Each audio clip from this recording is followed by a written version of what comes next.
ابن الوقت میں نذیر احمد نے اس زمانے کے حالات و ماحول کی بڑی اچھی عکاسی کی ہے۔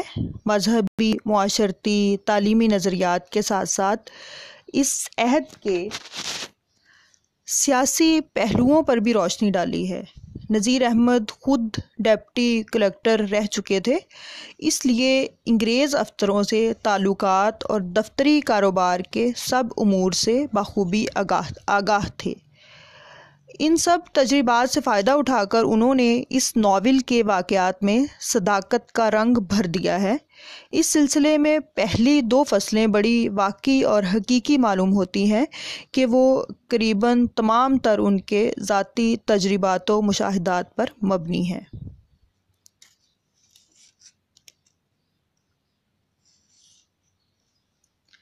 ابن الوقت ڈپٹی نذیر احمد کا پہلا ناول ہے جس میں گھریلو فضا سے باہر نکل کر دفتری خارجی معاشرت اور سیاست کی تفاصیل دکھائی گئی ہیں۔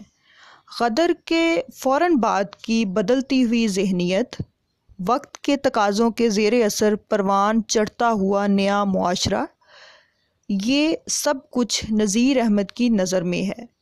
وہ ان کی جزیات پیش کر کے پڑھنے والوں کے دماغوں کو اپنے قابو میں کر لیتے ہیں۔ مذہب سے شدید لگاؤ اور اپنی روایات اور معاشرتی اقدار کا پاس احساس بڑی خوبی سے اس ناول میں اجاگر ہوا ہے۔ دہلی کے عام لوگوں کی فکری سطح، علماء کے فتوے، عام مولویوں کا اپنے آپ کو علماء کی صف میں شریک کرنا، ایسی باتیں ہیں جو نذیر احمد کے گرد و پیش کی باتیں تھیں۔ انہیں چن چن کر کہانی کے واقعات کے مطابق پیش کیا گیا ہے۔ ان سے ناول میں بڑی دلچسپی پیدا ہو گئی ہے اور دہلی کی معاشرت و تہذیب اور اس خاص عہد کا عمل اور رد عمل آئینہ ہو گیا ہے۔ ابن الوقت بھی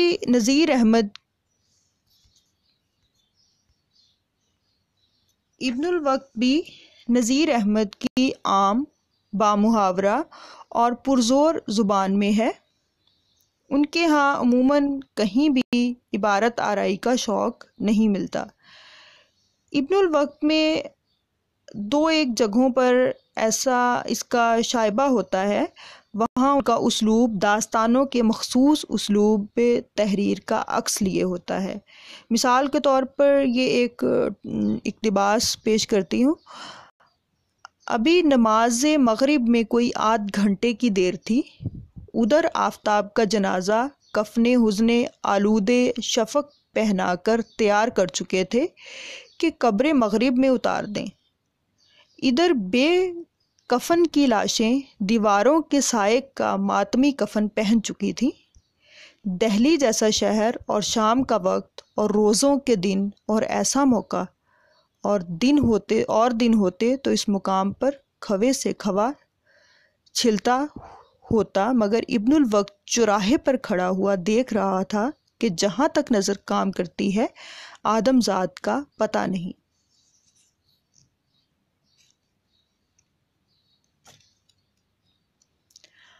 ابن الوقت پلاٹ کی کمزوری اور بعض دوسری فنی خامیوں کے باوصف ایک دلچسپ ناول ہے۔ اس کے نفس مضمون میں اب کوئی تازگی یا دلکشی شاید باقی نہ ہو، لیکن واقعات کا پرلطف بیان اور نذیر احمد کی تحریر کا حسن آج بھی ابن الوقت کو قابل مطالعہ اور پرلطف ناول بنا دیتا ہے۔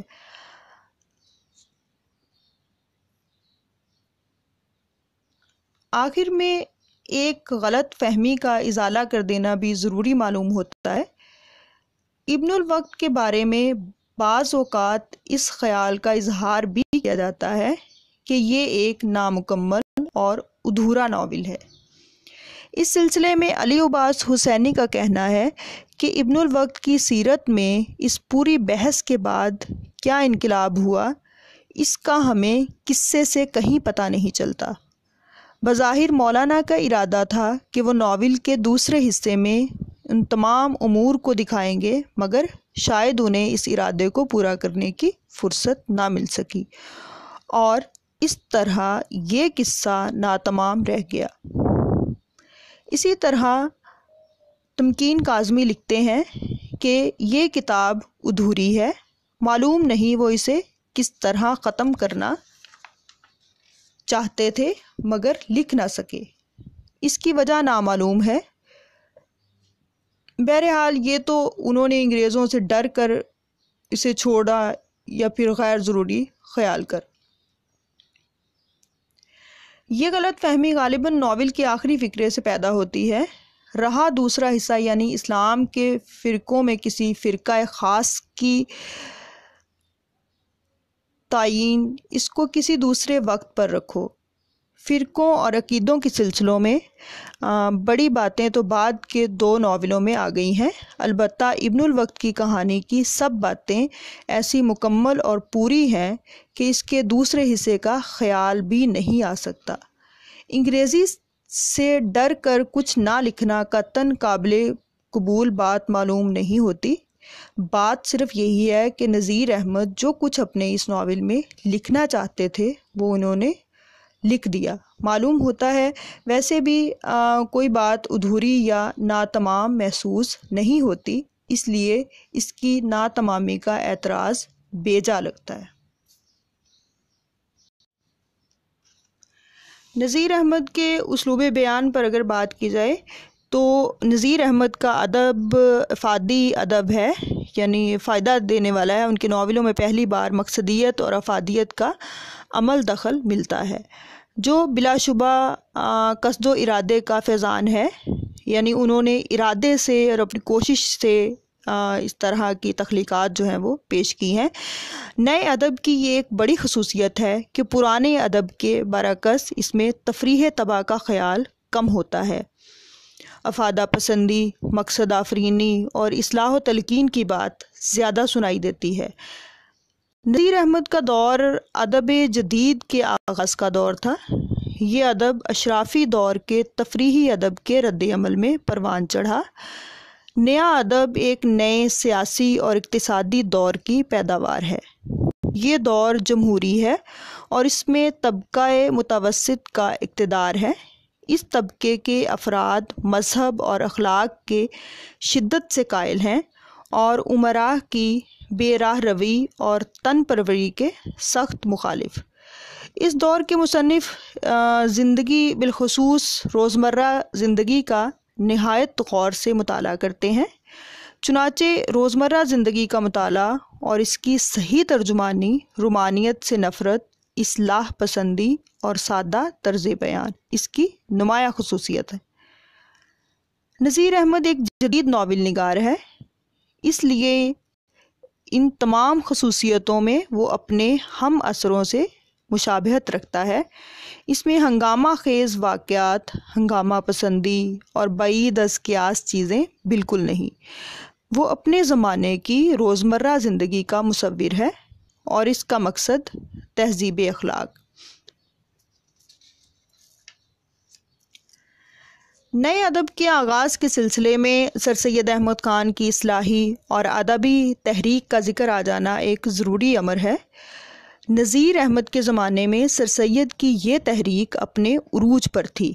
خود نذیر احمد اس تحریک کے ایک سرگرم رکن رہے۔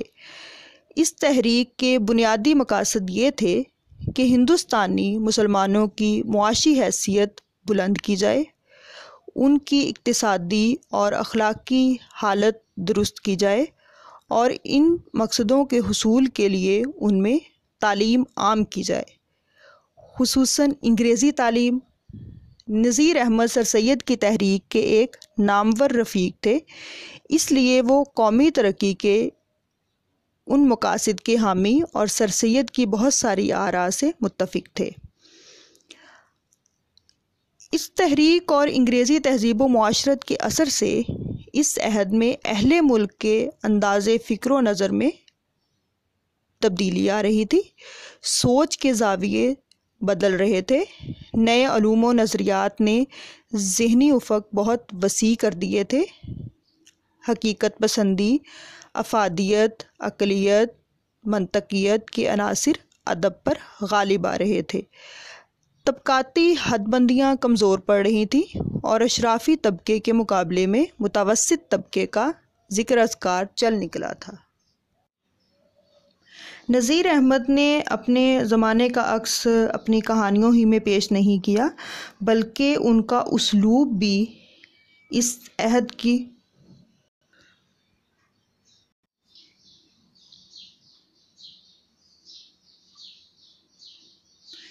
نذیر احمد نے اپنے زمانے کا عکس اپنی کہانیوں میں ہی پیش نہیں کیا، بلکہ ان کا اسلوب بھی اس عہد کی فکری اور معاشرتی تصویروں میں رنگ بھرتا نظر آتا ہے۔ ان کا اسلوب بیان ان کے اصلاح معاشرہ اور ان کے درس اخلاق کے مقاصد کے زیر اثر ہے۔ ان کی یہ افادیت پسندی ان کے ناولوں میں کئی طرح سے نمودار ہوتی ہے۔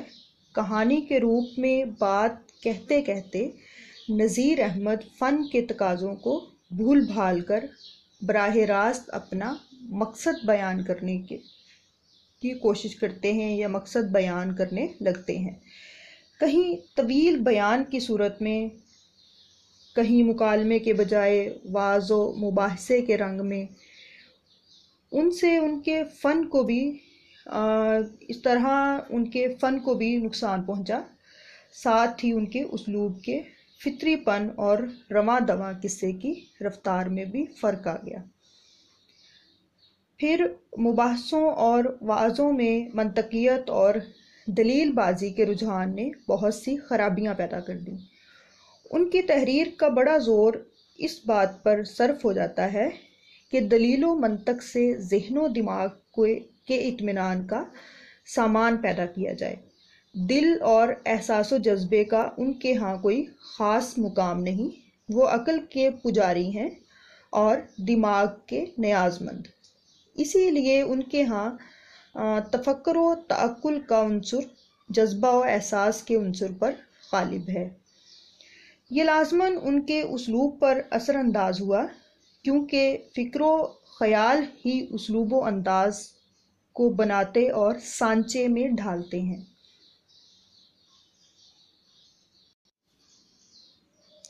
وہ اپنے قارئین کی سوجھ بوجھ اور ذہانت پر قطعاً بھروسہ نہیں کرتے، اس لیے اپنا مدعا بیان کر کے اسے دہراتے رہتے ہیں۔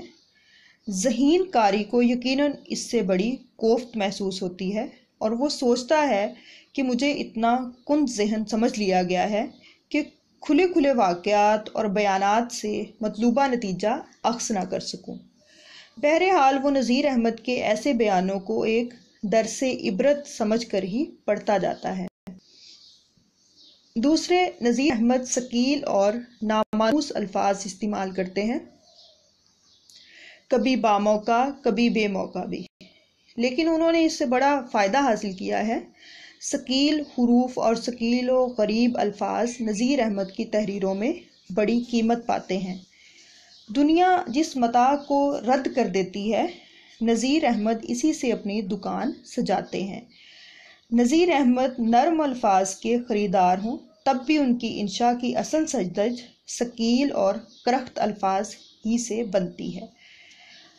دراصل ان کے پاس ہر طرح کے الفاظ کا ایک ذخیرہ تھا، اس لیے ان کے استعمال میں وہ شاہ خرچ واقع ہوئے ہیں۔ نذیر احمد کی ذہنیت میں ایک بڑے مزے کا تضاد ملتا ہے۔ جس قدر وہ روپیہ پیسہ خرچ کرنے میں کنجوس تھے، اتنا ہی الفاظ کا ذخیرہ لٹانے میں فیاض تھے۔ بخل وجہ تو یہ تھی کہ وہ غریب گھرانے میں پیدا ہوئے تھے، مفلسی و ناداری کے نشتروں سے دل پوری طرح واقف تھا۔ اس کو اب وہ اپنے سے دور رکھنے کے لیے پائی پائی پر نظر تھی۔ مٹھی ہمیشہ بند رہی، لیکن الفاظ کے صرف میں ان کا رویہ بالکل اس کے الٹ تھا۔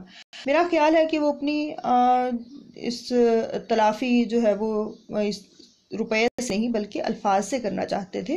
جیسے روپیہ جمع کرنے میں ان کو لذت ملتی تھی، ویسا ہی الفاظ محاورات کے لٹانے میں مزہ ملتا تھا، اور یہ مزہ اس حد تک غلبہ پا گیا تھا کہ کسی قیمت پر اس کے ترک کرنے پر راضی نہ ہوئے۔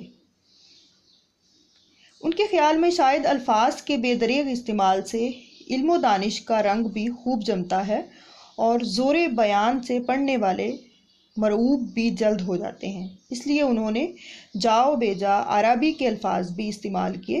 صرف الفاظ ہی نہیں بلکہ عربی اقوال اور آیات بھی کہیں کہیں انگریزی کے بیجا استعمال سے بھی انہوں نے اپنی عبارت کے فطری حسن کا خون کر دیا ہے۔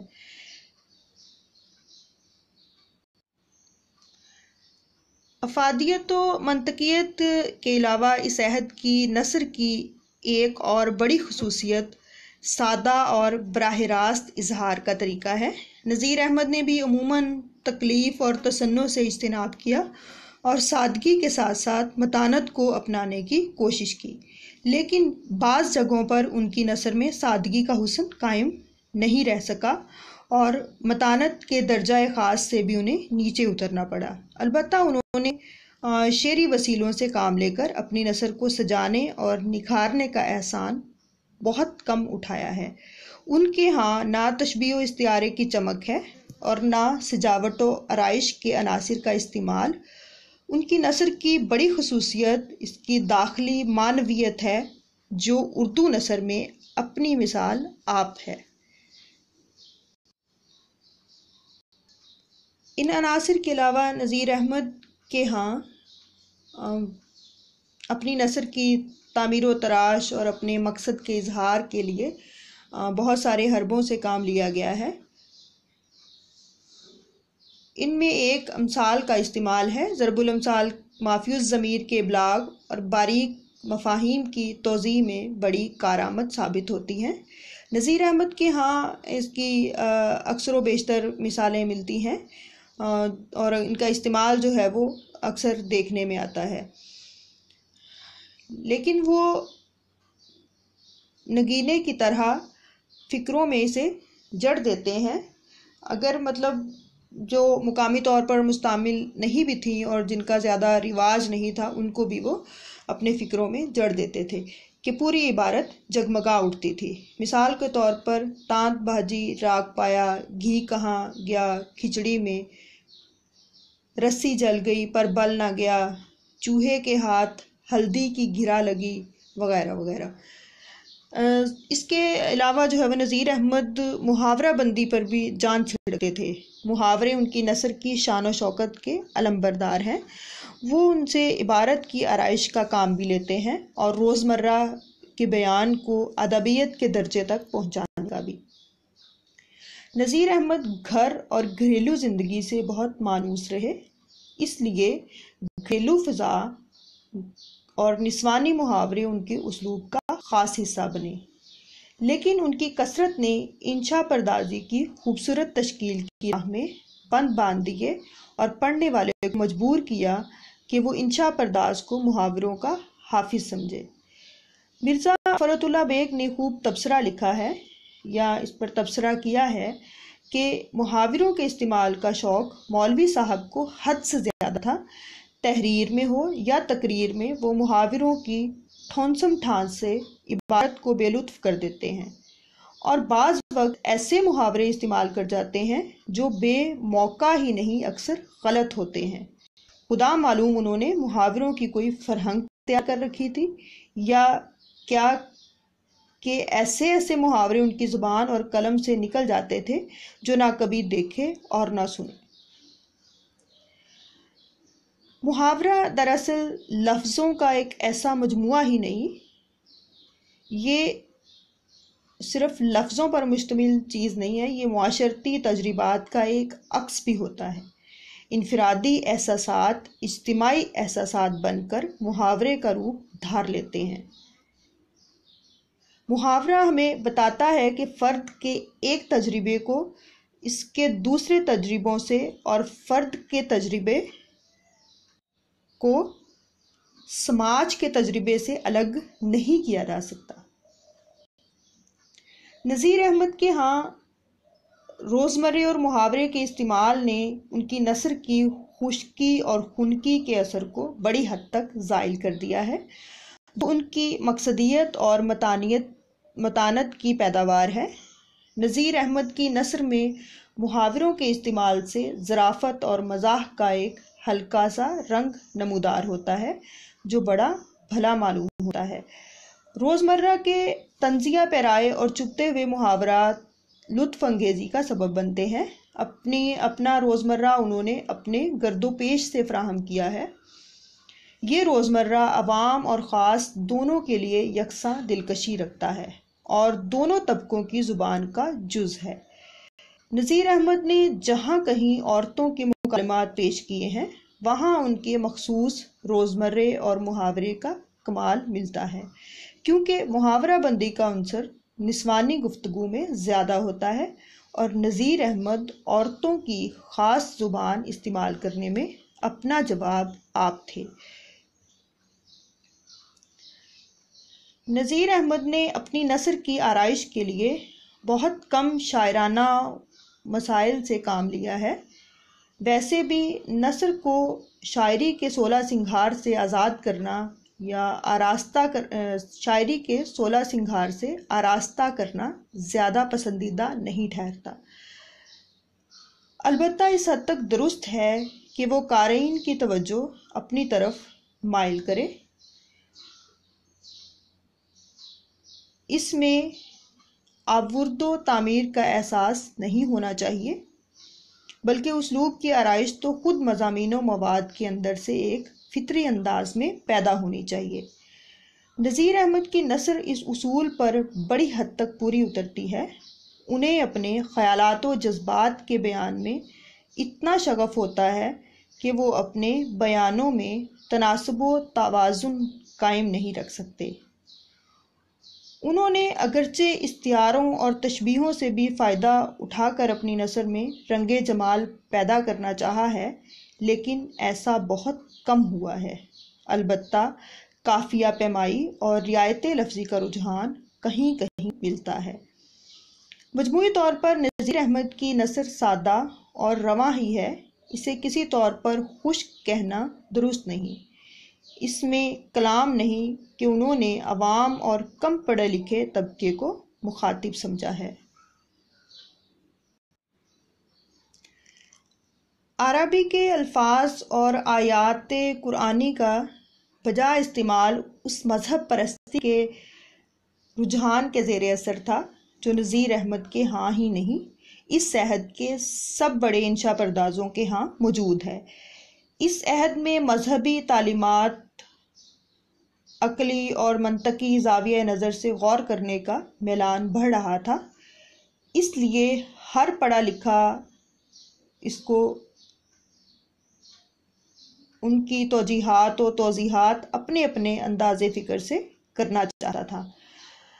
نذیر احمد ناول نگار تو تھے، مگر اس سے پہلے وہ مولوی اور معلم اخلاق بھی تھے، اس لیے قرآنی آیات سے استدلال نہ کرنا ان کی فطرت کے خلاف ہوتا۔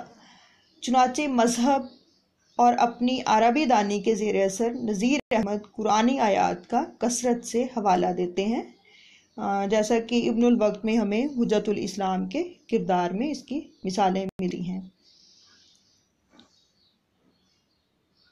کہنے کو تو ناول پڑھنے میں درس تفسیر و اخلاق نے فنی طور سے عدم توازن پیدا کر دیا اور نذیر احمد کی کہانیوں کی لطف انگیزی سبق آموزی کے ہاتھ میں چلی گئی۔ اسی طرح انگریزی الفاظ کے استعمال کا معاملہ ہے۔ اپنے دوسرے ہم اثر انشا پردازوں کی طرح نذیر احمد کے ہاں بھی انگریزی کے استعمال کی کوشش شعوری ہوا کرتی تھی۔ انگریزی زبان و ادب کی برصغیر میں نئی آمد تھی، اس لیے اس زبان کے اختیار کرنے میں بھی ایک امتیاز تھا۔ پھر نذیر احمد نے تو ملازم ہونے کے بعد بطور خاص انگریزی پڑھی تھی اور کتابوں کے ترجمے کیے تھے۔ ان کے ذہن میں شاید یہ بات بھی تھی کہ انگریزی الفاظ کی ترویج و اشاعت کے لیے انہیں اپنی زبان کے ساتھ ملا کر زیادہ سے زیادہ استعمال کرنا چاہیے۔ اس میں کوئی شک نہیں کہ شعوری کوشش سے استعمال کیے گئے الفاظ ان کی نثر میں مصنوعی روانی اور ہمواری کو نقصان پہنچاتے ہیں اور تناسب و دلکشی کو ٹھیس لگتی ہے۔ نذیر احمد دراصل طبقہ خاص کے نہیں، طبقہ عام کے ادیب ہیں، اس لیے ان کے ہاں عام استعمال کے محاورے اور قدرے پست درجے کے الفاظ بھی ملتے ہیں۔ نذیر احمد نے اپنے ناولوں میں جس معاشرے کی تصویریں اتاری ہیں وہ متوسط طبقے اور طبقہ عوام کا معاشرہ ہے، اس لیے ان طبقوں کے لوگوں کی زبان بھی ویسی ہی لکھی جاتی۔ نذیر احمد چونکہ ناول لکھ رہے تھے اور ناول نگار کا فرض ہوتا ہے کہ وہ حقیقی اور اصلی زبان کا عکس پیش کرے۔ قصہ مختصر: نذیر احمد ایک صاحب طرز ادیب ہیں۔ ان کا اسلوب نگارش عوامی ہے جس میں سادگی اور خوش رنگی کے اوصاف ہم آہنگ ہو گئے ہیں۔ ان کے لہجے میں متانت اور توانائی اور ان کے اظہار میں بلا کا جوش اور روب ہوتا ہے۔ ان کا اسلوب اگرچہ ان کے مقصد کے زیر اثر ہے، لیکن اس میں اتنی چمک اور کھنک ہے کہ وہ دب کر نہیں رہ جاتا، بلکہ مقصد کے ہاتھوں میں ہاتھ ڈال کر آگے بڑھتا ہے۔